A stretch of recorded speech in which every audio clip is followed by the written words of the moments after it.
صباح الخير متابعيني الاعزاء، ازيكم عاملين ايه؟ يا رب تكونوا بخير. النهارده هعمل معاكم هنعمل فاصوليا باللحمه. بس هنعمل اللحمه بطريقه، هنسلقها بطريقه جديده. هنشوف هنعملها ازاي، وهوريكم ازاي تخزنوا الفاصوليا الخضراء. في ناس كتير ما بتحبش تخزنها، لان هي لما بتشيلها في الفريزر كده بتعمل ميه، لان هي كلها الفاصوليا عباره عن ميه اصلا.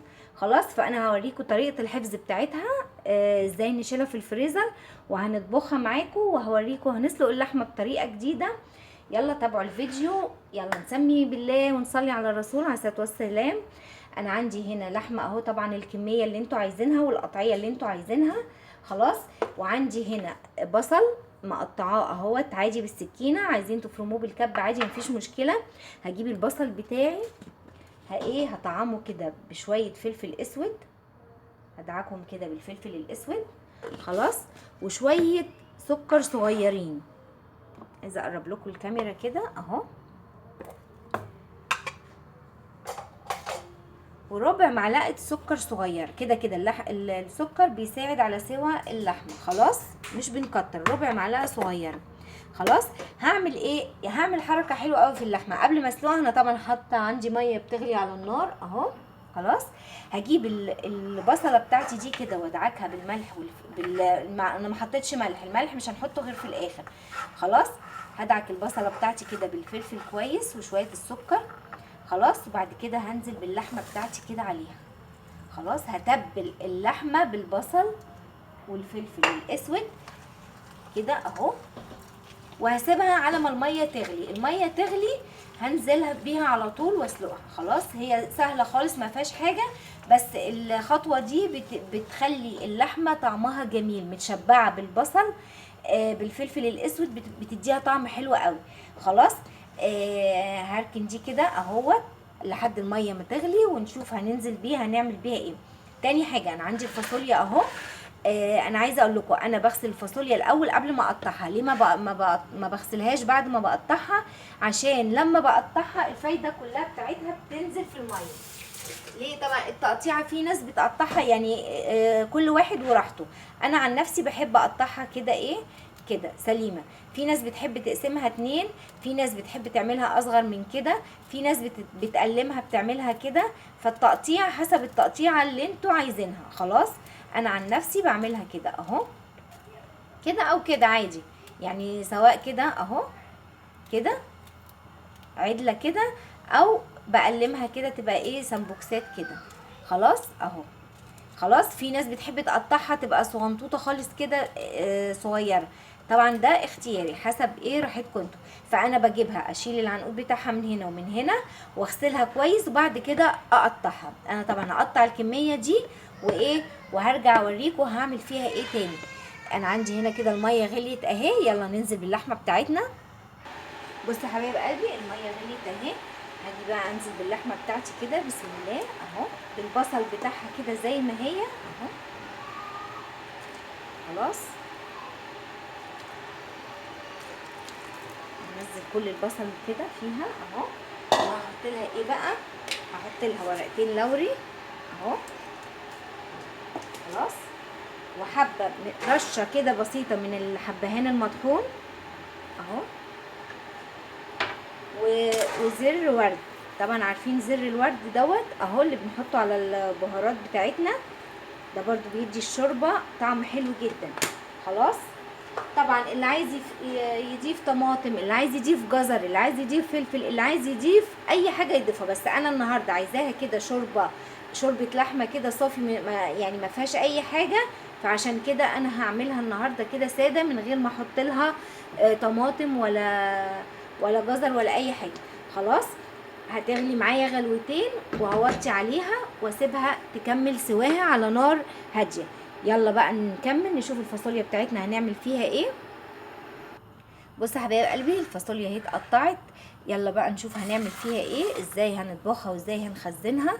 بصوا انا عندي محل على النار اهو. هنزل كده بمعلقه سمنه، معلقه حلوه كده.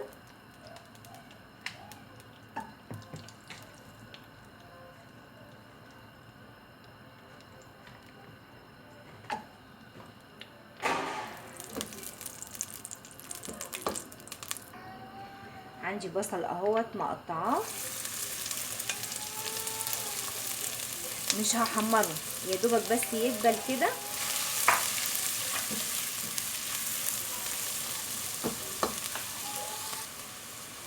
هنزل عليه كده شويه من الفلفل الاسود وهو بيتحمر كده، عايزه ريحته تطلع. خلاص. وعندي هريسه الشطه اللي انا كنت عاملاها معاكم قبل كده مفرجاها، هاخد منها برده كده حته اهي.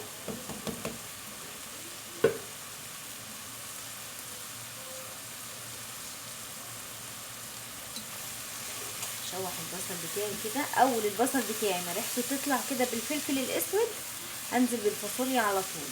خلاص انا مش عايزه احمره.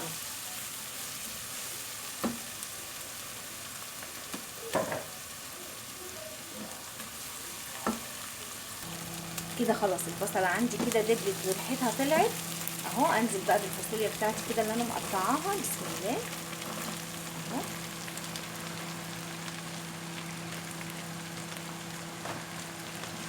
بقى اشوحها، اقلب بقى كده لحد الفاصوليا عندي ما تدبل.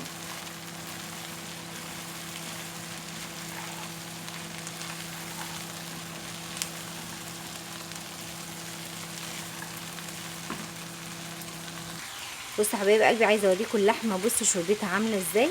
انا موطيه عليها النار وسايباها هي كده استوت معايا. بصوا بقى الجمال بتاع الشوربه عامله ازاي، جميله. ريحتها مش قادره اقول لكم بجد والله، ريحتها تحفه. جربوا الطريقه دي هتعجبكم جدا. البصل الني مع الفلفل الاسود لما بندعكوا بيها خلاها في حته تانية خالص. والشوربه بتاعتها طعمها حلو، يعني تتشرب كده من غير لسان عصفور ومن غير اي حاجه. خلاص انا دلوقتي هاخد كده كبشه اهوت من دي وانزل بيها عندي على الفاصوليا بتاعتي كده. كبشتين بس كده، حاجه بسيطه اهو.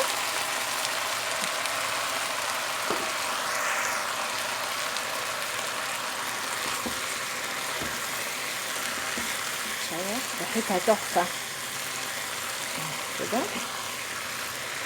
هسيبها بقى مع كبشه الشوربه اللي انا حطيتها لها دي تدبل بس وتهبط شويه كده، وبعد كده نشوف هنعمل فيها ايه.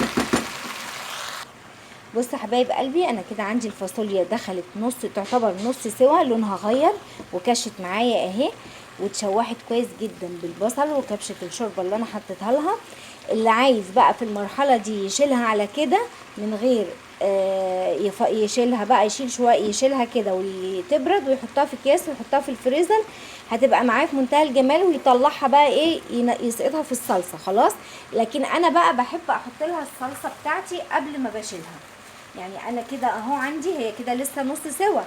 دي الصلصه اللي انا مفرزاها معاكم اهي، صلصه الطماطم. هاخد كده حبه منها واحطهم عليها اهو. هنزل كده بشويه من الصلصه دي اهي. خلاص. هعمل ايه بقى، هقلب بقى كويس كده تندمج في الصلصه. خلاص. وبعدين اروح شايله بقى منها ايه اللي انا هشيله. انا طبعا هشيل نصها واعمل نصها. خلاص. انا بس حبيت اوريكم طريقه التفريز بتاعه الفاصوليا، عشان في ناس بتحبها بس ما بتعرفش تخزنها، بتبوظ منها. الطريقه دي اعتمدوها، هتبقى معاكم زي الفل، ولا هتعمل ميه ولا هتجلد ولا فيها اي حاجه. خلاص.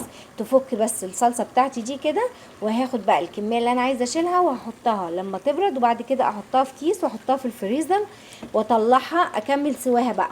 احط لها كبشه شوربه بس كده. ايه انا محتاجه كده ان انا ازود لها كمان شويه صلصه. خلاص. احط لها كده معلقه صلصه من اللي كنا عاملينها برضو تعزز اللون اهو.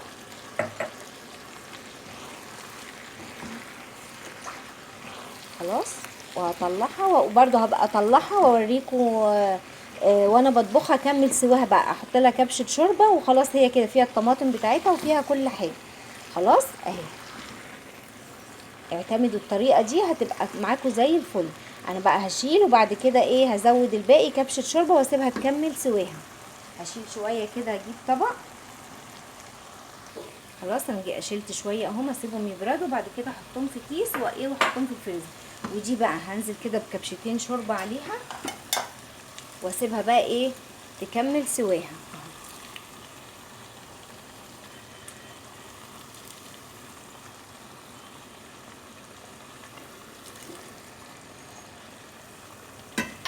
قصتها مظبوطه اهي. نظبط بقى الملح بتاعنا، نوطي عليها ونسيبها تستوي بقى وايه، ونعمل جنبيها شويه رز.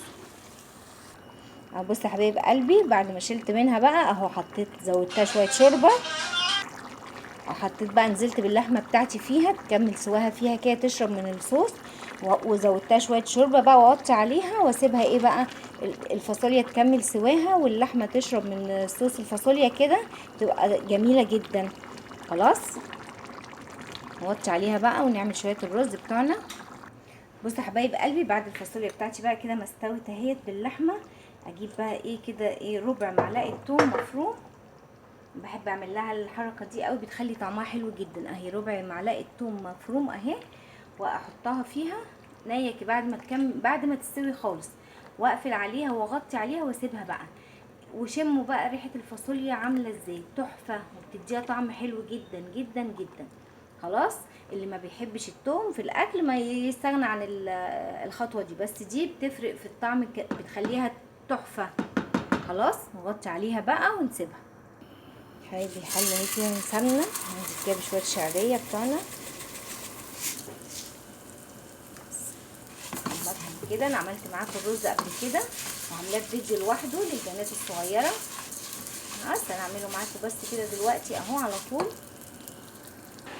حبايب قلبي ادي الشعريه اتحمرت معايا اهو بقت ذهبي. هنزل بقى بكميه الرز بتاعتي.